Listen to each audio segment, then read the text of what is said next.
how many amendments of the 140 pending are non-controversial that Republicans and Democrats will agree to? That is my question. I would like an answer.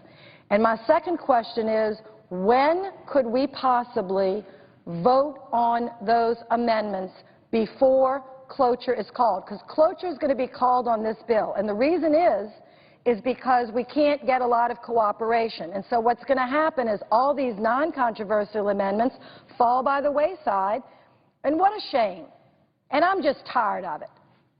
And it's the same group around here that causes all the trouble, and the rest of us that try to be supportive, try to go along, try to work in a bipartisan way, get shut out. And it's just enough. And the people that I represent have said, we're finished. I yield the floor. Mr. President. Senator from Rhode Island.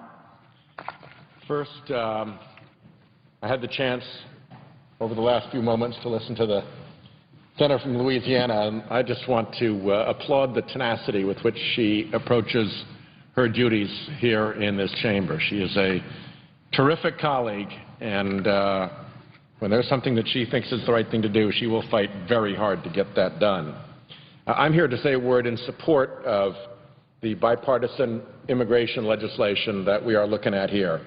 In the months that led up to this debate, I have met with people across Rhode Island to discuss our pressing need for national immigration reform. Rhode Island, like Connecticut, perhaps even more than Connecticut, is a state with a proud tradition of immigration. And our many immigrant communities make our state stronger and more vibrant. I've heard from leaders of our Latino communities, who are the fastest growing share of our state's population and workforce. I've heard from leaders of my state's other immigrant communities, including particularly members of our Liberian community, many of whom fled civil war in their home country but are unable to fully participate in the American dream because of the uncertainty of their immigration status. I've heard from leaders in Rhode Island's technology industry who often have trouble recruiting talented employees that they want to hire to fill a specific need, but the people they're looking for can't obtain a timely green card. And I've met with men and women who are struggling to find work after losing their jobs to temporary foreign workers. From all of those stories, one message comes through loud and clear. Our immigration system is broken. 11 million people are living in the shadows, people who want to work to support their families and contribute to our communities. Eligible, legal immigrants can wait years, even decades, to gain entry to this country. And then we educate the best and brightest from around the world, but too often we tell them they can't remain in this country after they graduate. The bill before us offers a bipartisan solution to these problems.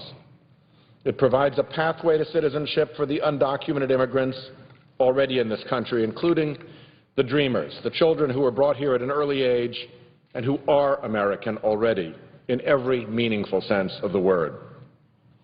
The pathway that is created by this bill is tough, but it's fair. It prevents dangerous criminals from becoming citizens. It requires undocumented immigrants to pay a fine, to learn English, and to work. But for the vast majority of undocumented immigrants in our nation, it offers a way out of the shadows. That is why, as this debate continues, we should reject amendments that would place further obstacles in that path to citizenship. This bill also significantly improves the security of our southern border, a border that is already more secure than at any time in our nation's history. Under President Obama, the number of Border Patrol agents has nearly doubled. Border crossings are down. This bill will build on these successes by giving the Department of Homeland Security tools to further strengthen border enforcement. This bill makes real improvements to our legal immigration system. It will allow spouses and children of permanent residents to come to this country without unnecessary delay. I recently heard a heartbreaking story from a woman in Cranston, Rhode Island, who told me that her husband might be forced to return to his native country while he waited for up to 2 years to receive a green card, leaving her at home for those 2 years to care alone for her disabled child. This bill will also make our nation more competitive by helping us to attract the best and brightest from around the world. 2 years ago, I met with a talented young man named Love Saran, who had studied for his doctorate at Brown University and then founded a company in Providence that developed technology to help protect communities from the harm of mercury exposure. But when he applied for a green card, he was denied, even though he had been educated at one of our universities, was creating jobs in our country, and was helping protect our health and environment. More recently, I received a letter from Charles in East Providence who says this issue is close to his heart. And it is. His girlfriend just finished her second master's degree program at Johnson & Wales University. But unless she finds an employer willing to sponsor her for a visa, she may have to return to her native China. These young people want to stay here and want to succeed, Charles wrote. This bill will allow more talented individuals in the sciences and other fields to stay here and contribute to our economy. Let me compliment the 8 sponsors of this legislation for their tireless efforts to find a reasonable middle ground. This bill is a compromise. No one can say they got everything they wanted. But on balance, this bill is our best opportunity to fix our nation's broken immigration system. It is our best opportunity in years. And as we now know, this bill will reduce our deficit by nearly $900 billion over the next 20 years. Let me also compliment our Judiciary Chairman, Senator Leahy, for his leadership in getting us to this point. The markup of this legislation in his committee, led by Chairman Leahy, was thorough, fair, and transparent. The committee adopted 141 amendments, nearly all of them on a bipartisan basis, and the bill is stronger and better today than when it was introduced. I was proud that 3 of my amendments were adopted, all of them unanimously by the committee. My first amendment provided both American workers and workers on H-1B visas with a way of reporting H-1B program violations. At my community dinners back home, I've heard stories of Rhode Island workers who were replaced by foreign workers on H-1B visas. One day they're at work, the next day they're gone, and a foreign worker is doing their jobs. Some were even forced to train their replacements. These workers had nowhere to turn.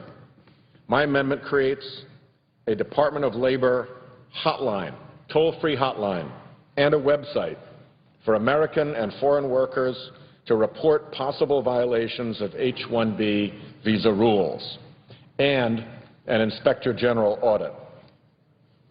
My second amendment expands the bill's Invest visa, which is issued to qualified foreign-born entrepreneurs so that they can come and create businesses here in the United States. My amendment added funding from startup accelerators to the Invest program criteria. As many of my colleagues know, startup accelerators help entrepreneurs get off the ground by providing training and support and often initial funding. In Providence, one such accelerator, called Beta Spring, has helped launch 57 different companies, creating jobs in our state and across the country. So they will now benefit from the Invest visa.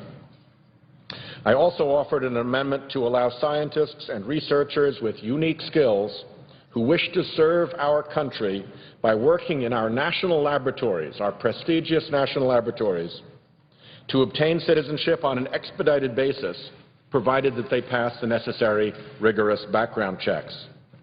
I want to thank my colleagues on the Judiciary Committee for working with me to include these important provisions on a bipartisan basis. I do believe that further improvements can be made here on the floor, and I intend to offer several more amendments during this debate. I'm working on 2 amendments that would leverage our immigration laws to strengthen our nation's cyber security. One amendment would set aside some entry visas for potential witnesses in investigations and prosecutions of cybercrime. We allow visas to those who help our law enforcement agencies to bring cases against those who are hacking us and trying to steal our intellectual property and potentially even sabotage our critical infrastructure. Another amendment would ensure that enablers and beneficiaries of hackers who steal our American intellectual property do not benefit from our immigration system. It would allow our government to designate entities and individuals who are associated with criminal hackers and say, forget it. If you're involved in supporting criminal hacking of our cyber networks, you are not getting a visa, your employees are not getting visas, your organization cannot support visa applications. I also intend to offer an amendment relating to the E-Verify system, clarifying that employers need not re-verify the employment authorization of workers retaining the same position under the new employers. As new companies take over existing service contracts, workers in certain low-skilled positions can find themselves working for dozens of employers over their careers without ever changing their job. They're not changing their job, the employers are changing, and they should not have to re-verify every time. That is a needless burden on both the employer and the employee. In addition, I filed an amendment to close what is referred to as the terror gap. Right now, believe it or not, nothing in our laws prevents a suspected terrorist from legally purchasing a firearm, even if a background check reveals he is on the terrorist watch list. My amendment would give the Attorney General the authority to prohibit the transfer of firearms to suspected terrorists on the terrorist watch list. That seems like common sense. And this amendment was based on legislation introduced by our late colleague, Senator Frank Lautenberg, whose presence I'm very aware of as I stand here, because with his departure, his desk moved over to the other side of the aisle, and my desk moved in to fill the space, so now I'm actually standing in Frank's spot. He was a tireless advocate for protecting our communities from the scourge of gun violence. And I know that Democrat and Republican, we are divided on gun issues. But if there is a gun issue we ought to be able to come together on, it's that people who are on the terrorist watch list should not be able to buy firearms legally in this country. I hope that we can at least agree on that. Finally, Mr. President, Chairman Leahy has also put forward an important and worthy amendment that would provide for the equal treatment of all families under our immigration laws. I was extremely proud to stand with Rhode Island's Governor Lincoln Chafee last month as he signed into law legislation making Rhode Island the 10th state in the country to provide for marriage equality. It is time that our immigration system catches up with states like Rhode Island, and I was pleased to vote for this amendment in the committee. I will say I also understand and appreciate and indeed honor the position that the group of senators who put this bill together have taken, that they need to vote to protect their bill and their agreement. So on our side, Senator Schumer, Senator Durbin, Senator Bennett, Senator Menendez, they may have to take positions to make sure that this bill goes forward and passes.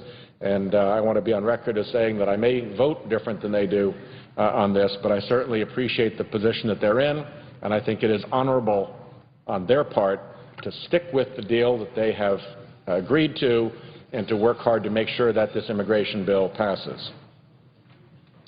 Chairman Leahy, the chairman of our committee, has worked for years to ensure that all families are treated fairly under immigration law, and I've been very proud to support his efforts. I see no reason why treating all marriages equally should be so controversial, much less a reason for blocking our best hope for comprehensive immigration reform. Mr. President, I'll conclude by saying that I look forward to working in earnest with my colleagues toward an immigration system that is worthy of our great nation.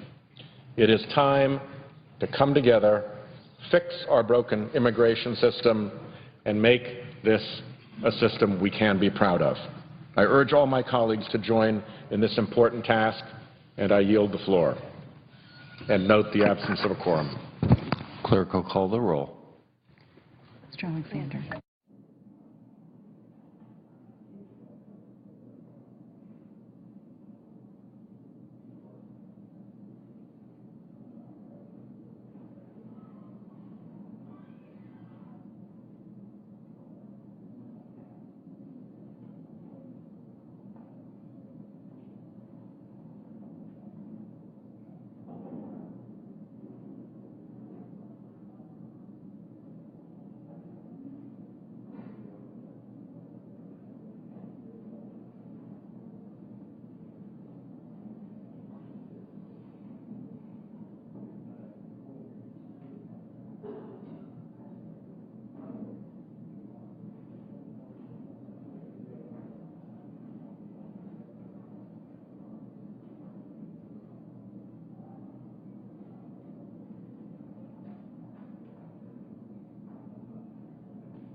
Senator from Louisiana. Thank you, Mr. President. I know that the staff is working hard to kind of figure... The Senate's still in a quorum call. Suggest the absence of a quorum. Dispense with the quorum. Without objection. Thank you, Mr. President. I know that the staff is working hard to kind of figure out the best way forward, and there are kind of lots of views about different amendments that may be controversial. But I'm going to stay here and work for the next hour or two tonight to see if we can just do one simple thing. Just one simple thing. That we could look at the list of all amendments pending, and all of those amendments that are non-controversial. No one objects to anything in the amendment. I would like that list put together, and it could be either voice voted tomorrow, or all of those amendments could just get pending and be voted later. I'm not even particular about when the vote would be or under what circumstances. The leadership can make all those decisions. But what I would like right now is to stop this operation here until we can get the non-controversial amendments out of the way. There are Republicans that have amendments that nobody over here objects to. There are Democratic amendments that Republicans don't object to. And I think those sponsors, which I would be included, but I'm not the only one, could kind of be rewarded for our good work, for coming up with amendments that nobody's angry about, that people think, oh, that's a good idea, we should do it. Why don't we do those amendments first? And then all the other amendments that people have filed for various reasons, some in good, some in good fashion, people feel very strongly about them. They want to discuss them. They want to have a vote on them. They know it might not pass, but it's important for them to represent that position. I have no problem with that. I understand that. But what I don't understand, and my constituents don't understand, is why we can't take non-controversial amendments that everyone supports and get those passed. So until I get an answer to that, I'm going to just suggest the absence of a quorum and spend a couple hours trying to find the answer. Thank you.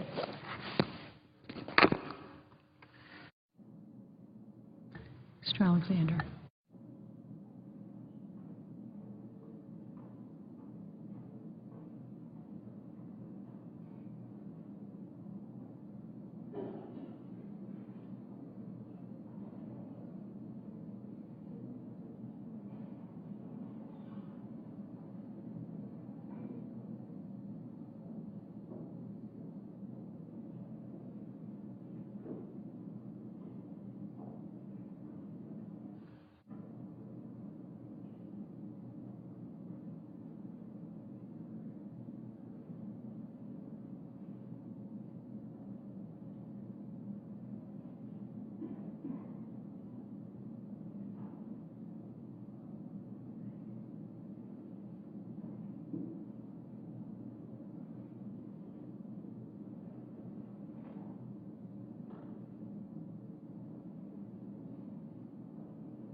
This afternoon, the Senate confirmed Michael Froman as U.S. Trade Representative. He's been a Deputy National Security Advisor for International Economic Affairs since 2009. Some of our live coverage tomorrow, in addition to the House and the Senate, will be live at a House Ways and Means Subcommittee hearing on Medicare's finances.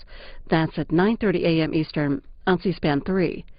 And also tomorrow on C-SPAN 3 in the afternoon at 2:30, a Senate Homeland Security Subcommittee looks at how government employees and contractors get security clearances.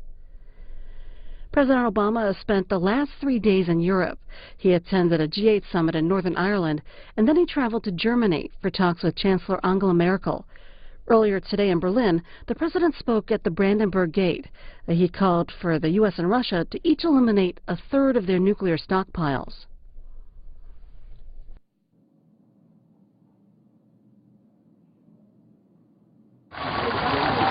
Hello, Berlin.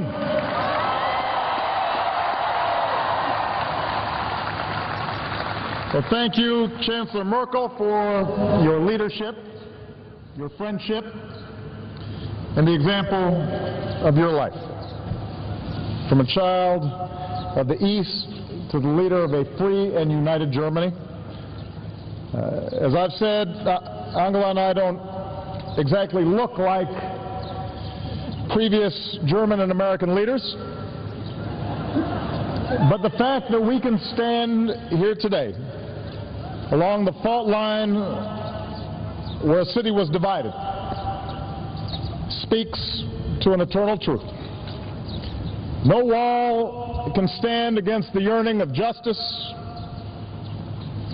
the yearnings for freedom, the yearnings for peace that burns in the human heart.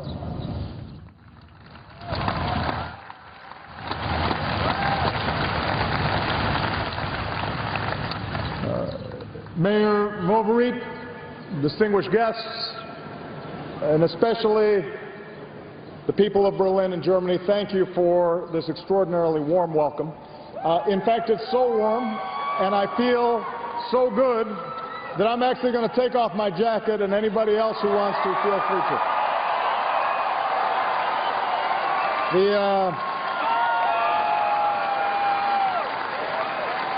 We can be a little more informal among friends.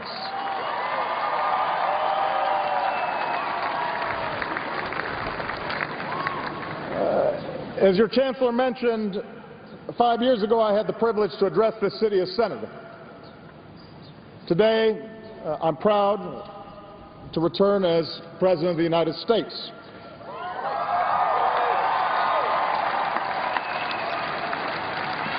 And I bring with me the enduring friendship of the American people, as well as my wife Michelle and Malia and Sasha.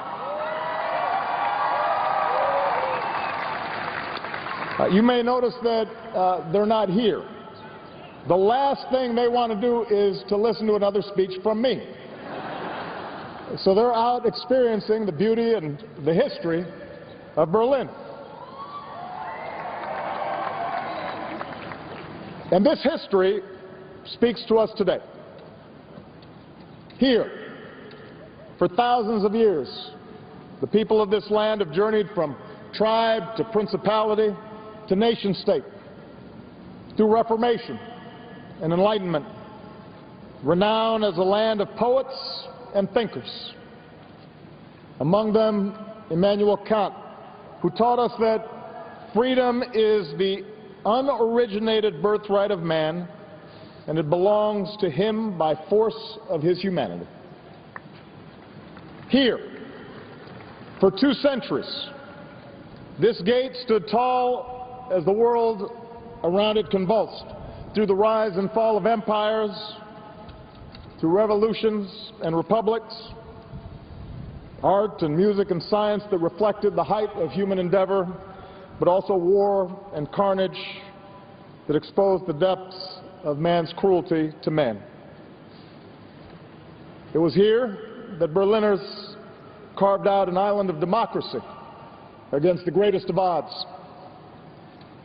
As has already been mentioned, they were supported by an airlift of hope, and we are so honored to be joined by Colonel Halverson, 92 years old, the original candy bomber. We could not be prouder of him.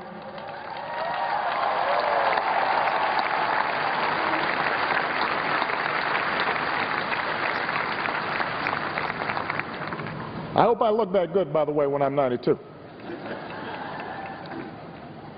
During that time, a Marshall Plan seeded a miracle, and the North Atlantic Alliance protected our people. And those in the neighborhoods and nations to the east drew strength from the knowledge that freedom was possible here in Berlin. That the waves of crackdowns and suppressions might therefore someday be overcome. Today, 60 years after they rose up against oppression, we remember the East German heroes of June 17th. When the wall finally came down, it was their dreams that were fulfilled. Their strength and their passion, their enduring example remind us that for all the power of militaries, for all the authority of governments, it is citizens who choose whether to be defined by a wall or whether to tear it down.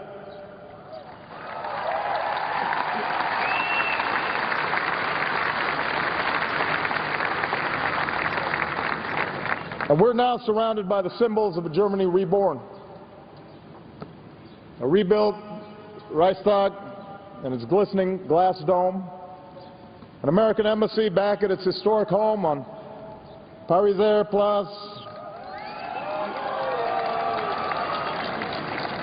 and this square itself, once a desolate no man's land, is now open to all. So while I am not the first American president to come to this gate, I am proud to stand on its eastern side to pay tribute to the past.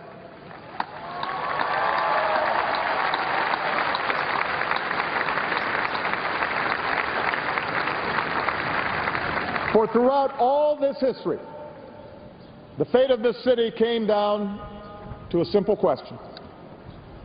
Will we live free or in chains? Without objection. Thank you, Mr. President. In the last few minutes, we've made a little bit of progress, and I'm doing the best I can to work with both sides of the aisle to simply get a list of amendments that are non-controversial. There are approximately 230 amendments pending on the immigration bill.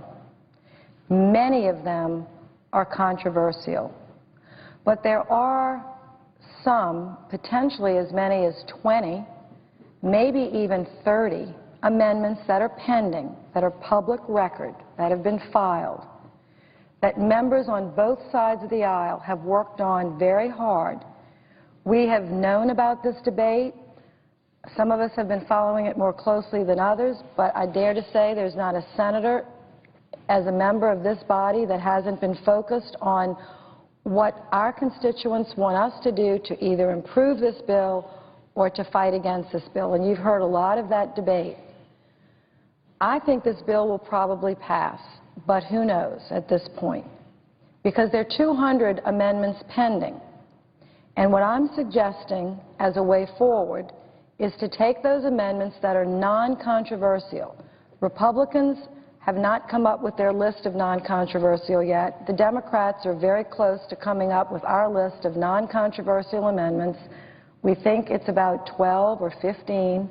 They could have 12 or 15 or 20 or 30 that are non-controversial. No one on their side objects.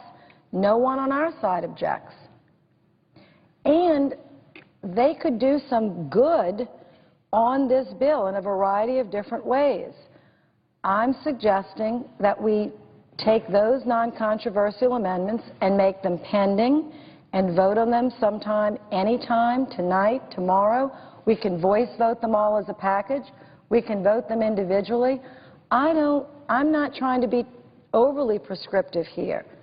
But what I am saying, and I'm very serious about this, is my days of working on a major piece of legislation and work your heart out for weeks getting ready for the debate. You're so proud of your amendment.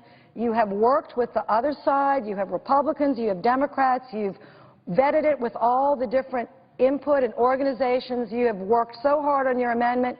And then we come to the bill. We can't discuss any amendments that people have worked hard to work out the problems. We can only discuss the problem amendments. And it's not the right way to legislate. It's not the way the Senate was created. It's not the way Congress can function. And it is a disservice to every one of our constituents. There are lots of arrangements and understandings and compromises that go on off this Senate floor. And that is what senators do all day long. And I'm proud to be a senator.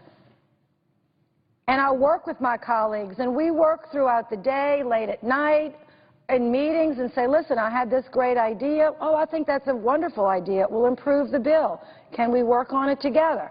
Our staffs that work very hard spend hours and hours on the phone talking with people, negotiating, only to be told that those amendments that people have really, really worked on and really eliminated all opposition by being open-minded, thoughtful, and willing to compromise, those amendments go to the back of the line. And only those amendments that have no chance of passing, that do not have bipartisan support, get to be discussed on the Senate floor. And you know, Mr. President, that's not the Senate I signed up for. So I'm not whining. I'm just saying I'm going to use my power to change the Senate, and I'm starting right now. I'm not doing that anymore. The people that I represent are exhausted by it. I'm getting exhausted by it. My staff is exhausted by it, and it is rewarding very bad behavior. So the worse your amendment is, the more controversial your amendment is, the least likely to get any votes on the other side, you get to go first. And the rest of everybody that's done it sort of the old-fashioned way, the way we're supposed to do it, the way you learn about it in school, the way your parents teach you, the way you observe other great senators, we come here and can't even get in the queue. And then when you do kind of, in this new system of rewarding bad behavior, those of us, and it's a big group of us, it's not just me, it's a very large group, and Republicans as well. We get told all your amendments that are non-controversial, that you've worked so hard to put together great ideas that are, you know, middle of the road and really could actually solve a problem for someone out in America, which is why I thought we should come here to help solve problems. You all can only get one amendment, or you can only get two amendments because we have 240. That's not the way it should work. And I am not going an inch further, not 1 inch. This is the way it should work. A bill is brought to the floor and everybody files their amendments. And senators work really hard with the other side to try to get amendments that both sides could agree to, because that is a democracy. And then those amendments get identified and those amendments go first. All the other amendments that are like message amendments or controversial amendments, they should get votes. I'm not saying they shouldn't. I'm happy to vote on them. Some of them are tough votes. I have no problem with that. What I have a problem with, and I think if every senator was honest, they have a problem with it too, is the good amendments, the non-controversial amendments, the ones that everybody works on, never get a vote, and all the bad amendments get the attention and votes. I just don't think that's right. And we got to get back to the regular order, or not to regular order. We've got to get back, it's not regular order. We have to get back to collegiality and common sense and a trust. That is what the Senate is best at, and that has been lost, and we better find it pretty quickly. So I'm going to stay here. No, we're not going anywhere. We're not going to go to any unanimous consent until the list of non-controversial amendments is produced. So the Republicans can produce their list. We produce our list of non-controversial amendments. Then the leadership can say to me, Senator Landrieu, we will voice vote these and everybody will be happy. Or they can say, Senator Landrieu, we have to vote on these individually, and we'll do that at the end. Not the end, at some time certain. I'm fine with that. Or they can say, we're going to vote on them individually, and they all need 60 votes, even though they have 100% of the body. I'd be fine. I'm not trying to be difficult, but I am trying to be a senator. And I am trying to say that I, for one, am tired of the bullies on this floor and the small group that thinks that on every single solitary bill, they should get the first amendments, the biggest amendments, and we spend all of our time talking about amendments that may be important, they're not going to pass. That's okay. I don't even mind that.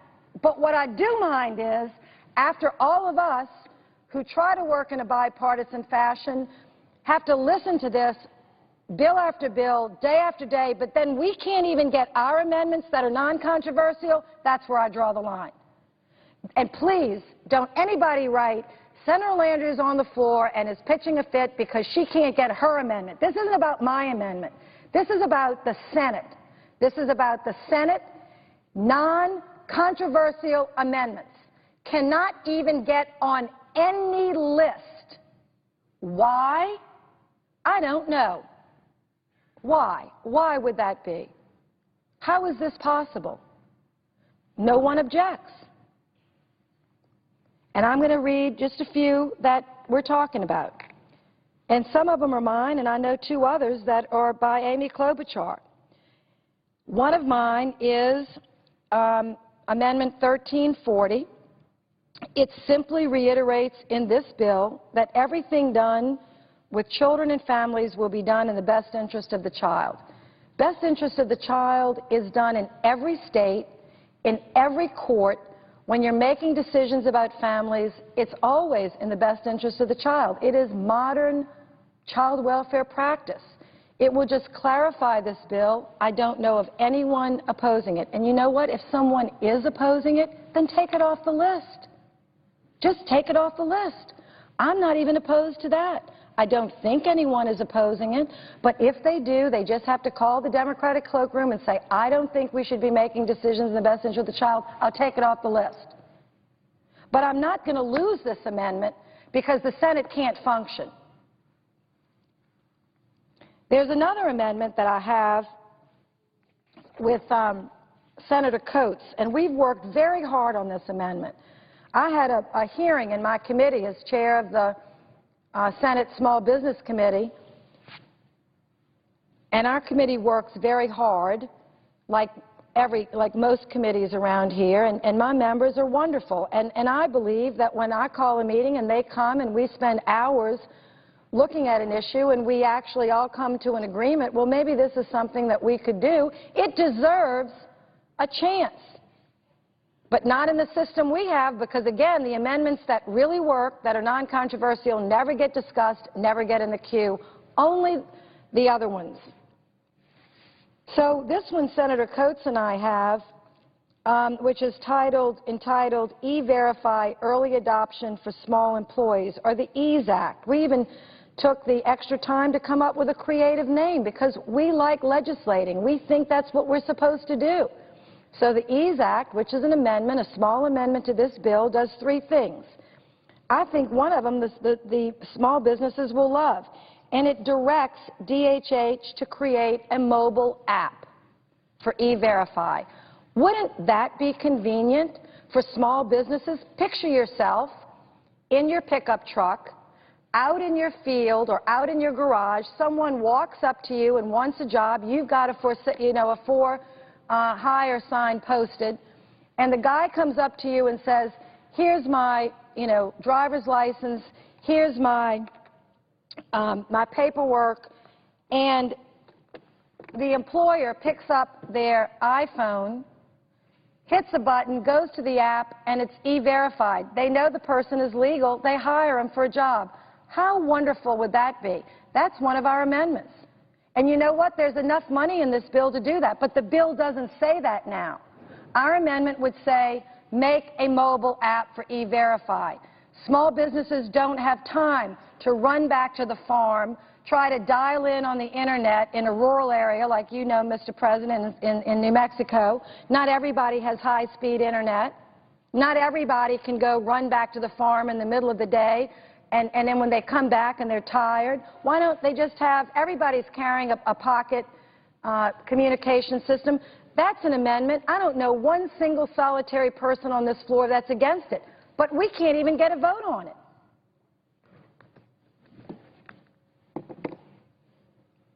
And this idea came out of a roundtable with 24 representatives of really important small business groups. And I tell my committee and I tell people in the Congress, my committee is going to be a voice for small business. Well, that's great.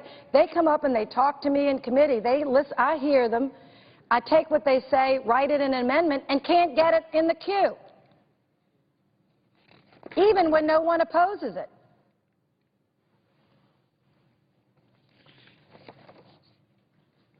We have another amendment, and this one may be controversial. I don't know.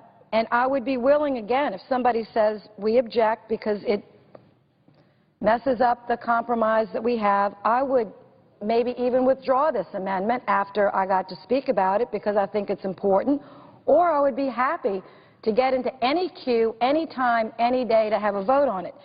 This amendment provides an access lane for small business for H-1B visas.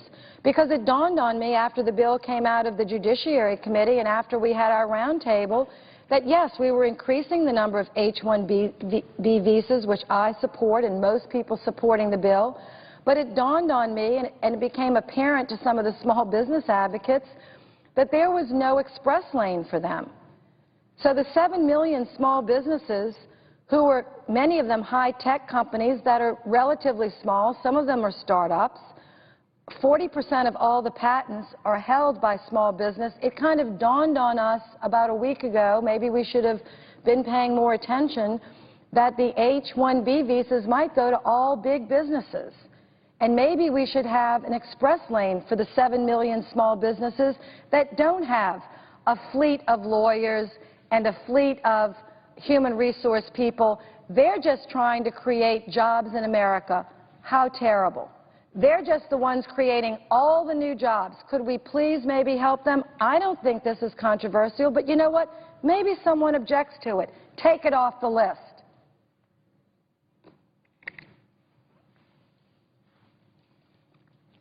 Senator Klobuchar has 2 amendments, and I'm sure she's been fighting very hard to get them up, like everyone. These amendments have to do with streamlining and removing obstacles for inter-country adoption. Now, you'd have to be walking in your sleep to not understand that we have a problem in inter-country adoption. Guatemala has closed, Vietnam has closed, Russia has closed. Parents have gone to great expense. I have seen them weeping in the halls of Congress, begging their congressmen and women and senators to please help them.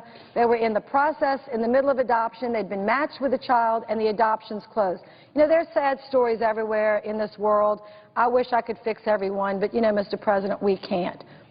But this amendment actually would solve a problem for some families, not all, but some families that went through the international process, not to help with Russia or Guatemala, I'm sorry. We haven't come up with a solution for that.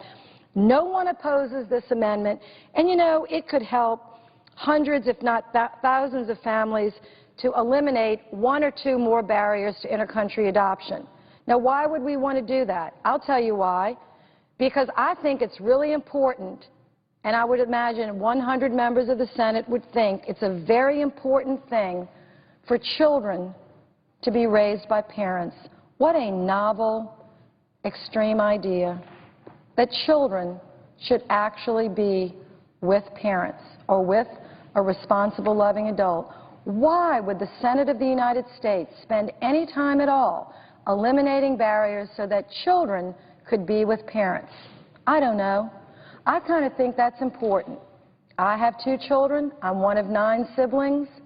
My family made a big impact on me to help me to be the leader that I am today. So I kind of think that's important.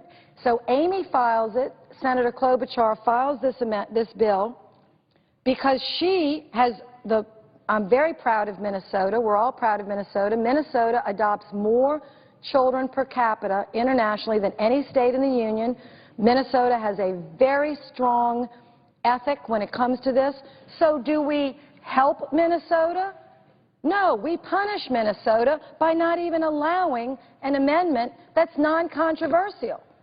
So Amy has, you know, Senator Klobuchar has people in her state that could be helped by this amendment. I'm certain there are people in Louisiana that could be helped. There are people in every state, from New Mexico to New York. No one is objecting to it, but we cannot get it on the list. And then there's an interesting problem with some of these adoptive parents, because I spend an awful lot of time with them. I'm happy to do it.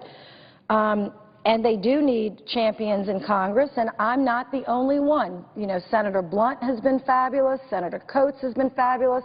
Senator Bozeman has been fabulous from Arkansas. Senator Shaheen has been terrific. Senator Klobuchar, Senator Gillibrand, I mean, Senator Levin. I mean, they're literally, you don't hear the senators talking about it as much as you hear me because I'm kind of the chairman, and so I listen to them and I try to voice our opinions, but trust me, there are many members These amendments are not controversial, and they'll help orphans and they'll help families that are trying to adopt children. Could we get on the list of non-controversial amendments?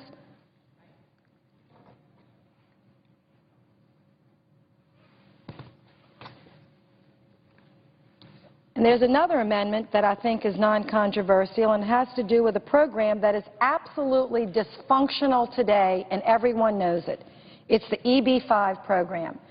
And not only is the program dysfunctional and expensive and it's not being, operated correctly, the judiciary knows this, and in their bill, in the underlying bill, they have made some great modifications to the program. That is very good, and that's very good legislating. You know why? Because if this program could operate correctly and efficiently and transparently and without fraud and corruption, it could create millions of jobs. And the last time I checked, there were a few people in Louisiana that needed them. This is not a little thing. This is a big thing.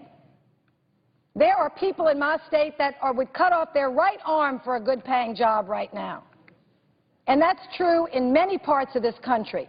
But instead of taking up an amendment that is non-controversial, that actually could pass, that creates jobs, we can't take this amendment up because we have to take up the amendments that raise the most ruckus, that create the most firestorm, that satisfy the theatrical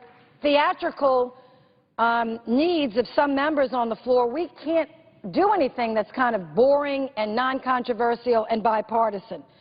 So this amendment would strengthen the work that the Judiciary Committee did. I literally do not know. It's number 1383.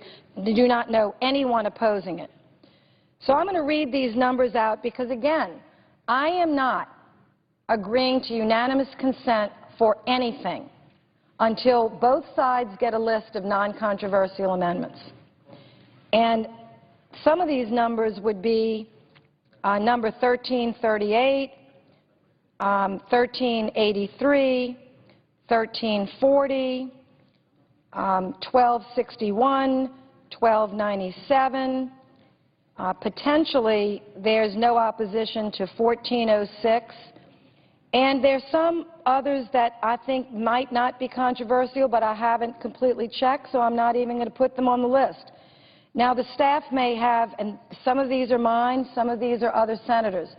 The Republican staff may have a list of non-controversial amendments, and when we get those lists and we can get those in the queue first, then I'm happy for the queue to go on. And if not, we're just going to call cloture and,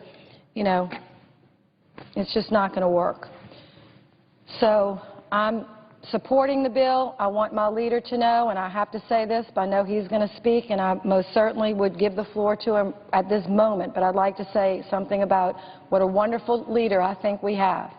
Senator Reid, this is no criticism of you. You are the most patient person, one of the most patient people I have ever observed in my professional life or in my whole life. I honestly do not know how you do your job, because even if the caucus elected me, I would have to decline. I do not have the patience, as you can tell, to do the job of a leader. It would not work. They would never elect me, but I wouldn't accept if they did. But let me tell you something. I hope I'm doing a favor here for the Senate, because what I want to do is be a senator. And I've been here long enough to remember when we actually were senators, when we actually could come to the floor with a bill, sort among ourselves what were really tough amendments, what were kind of sort of tough amendments, and what were easy amendments. We would do the easy amendments because that's just the way you legislate and go ahead and get some things done that we all know to do. We've all graduated from college. Some of us have master's degrees and PhDs. We do not sit around eating bonbons all day. We're talking to our constituents. That is our job. And we write amendments based on those meetings and conversations, because people come to us and say, Senator, I have a problem. Can you fix it? What am I going to say to them? I'd like to, but I can't. I can't fix any of your problems because there's no way to fix them, because I can't even get a simple amendment on the floor on any bill, any day, any week, any month. Mr. Leader, I've had enough, and I know you have had too. So I want you to know I am not trying to be difficult. But you know what? I came here to be a senator, and I'd like to be one again. So I'm just sorry, but until I get a list of uncontroversial amendments, I don't care if they have 20 and we have 5. I don't care if we have 20 and they have 5. I have no idea. But the ones that are uncontroversial, I want to move forward. And then we can debate all day long how to put the other ones in any kind of list, and you can put mine last, just to show how I'm just trying to show how generous I'm trying to be here. You can take all of my amendments that are controversial and put them last. But I want the amendments that are not controversial to go first, and I'm not going to yield until they do. And I yield the floor. The Majority Leader. I can remember when the senator first came here, 10 years ago approximately, and there was an issue dealing with the military. And Mary Landrieu was a new senator, and she was over here. She had her desk over on the other side then, and she went on, and wow, it was quite an impressive speech. And so I called her for a long time after that, Military Mary. And the reason that is such a memorable time for me is her good father, Moon Landrieu, was watching his daughter. And I called him and told him what a great job she had done. And of course, he was very proud of all 10 of his children, but especially that night of his daughter Mary. So I have no problem with Mary Landrieu coming to the floor and doing what she thinks is appropriate. She's absolutely right. We have a lot of trouble now getting simple things done. On a bill like this, it used to be that we would have the two managers whip through all these amendments that you would just accept it. I mean, I listened to Senator Landrieu talk about the best interests of the child. Now, who in the world would oppose that? But the problem we have here, Mr. President, if we get a lot of amendments pending, it's hard to get rid of them. So Senator Leahy, who is a very experienced legislator, Senator Grassley, their staffs, maybe, I hope what Senator Landrieu has done is maybe give the impetus to do what we used to do routinely, and that is the amendments that couldn't be taken care of here on the floor. They would have what was called a manager's amendment, where the two managers would agree on matters, most of which were non-controversial. Sometimes there was a little trading going on. This one is a Republican amendment. This one's a Democratic amendment. We really aren't totally loving in this one. We don't totally love that one. But let's put them together and have that part of the manager's package. But we haven't done that much anymore. We can't agree on some even simple things. She's right. So I hope, Mr. President, that tonight will bring the ability for us to either move to these amendments of hers or have a manager's amendment. So I'm here to inform the Senate this. One of my goals is to work really hard to try to finish as much of this bill as we can as soon as we can. I've told everyone many times, we are going to finish this immigration bill before we leave here on July 4th, for the July 4th recess. We're going to do that. I hope that we don't have to work this Friday, Saturday, Sunday. I hope that's the case. But right now, we don't know. The odds are that right now that's where we're headed. I'm going to come here tomorrow morning at 11:30 and I'll get recognized. I'm going to move to table one of the pending amendments. That'll get everybody over here, and maybe in the light of the day prior to noon, people will be more reasonable, and by that time maybe I'll have a better idea as to how we're going to move forward. As I've said before, Mr. President, I've said in the past we'd file cloture Friday, Saturday, or Sunday, or maybe even Monday. But right now it looks like we may have to move that up a day and maybe have to file cloture on something tomorrow. So I have really appreciated everyone's movement on this bill today. I think there's basically a good feel that there is an end in sight. We have a number of senators who have been working with a gang of 8 to come up with some suggestions, and hopefully they'll have an amendment that they can offer here tomorrow sometime that will put forth what they think they need to improve this bill. The focus has been, for the last several days, it's been on border security. So let's see what they have to offer in border security. The one thing that everyone has to understand, I'm happy to look at anything that they think will help border security, but it cannot get in the way of the integrity of this bill, which is a pathway to citizenship, which the American people want. So we're going to continue working on this. Staff will work on it all night. The managers of the bill and others interested in this, including Gang 8, will work on this. There's calls being made to the White House tonight. So at 11:30 tomorrow, I'll come in here and we'll see if we have a path forward to getting this bill in a position where we can finish it next week without working the weekend. But if we can't, the weekend's still in play. Yield to her for a question. If the senator would yield. Of course.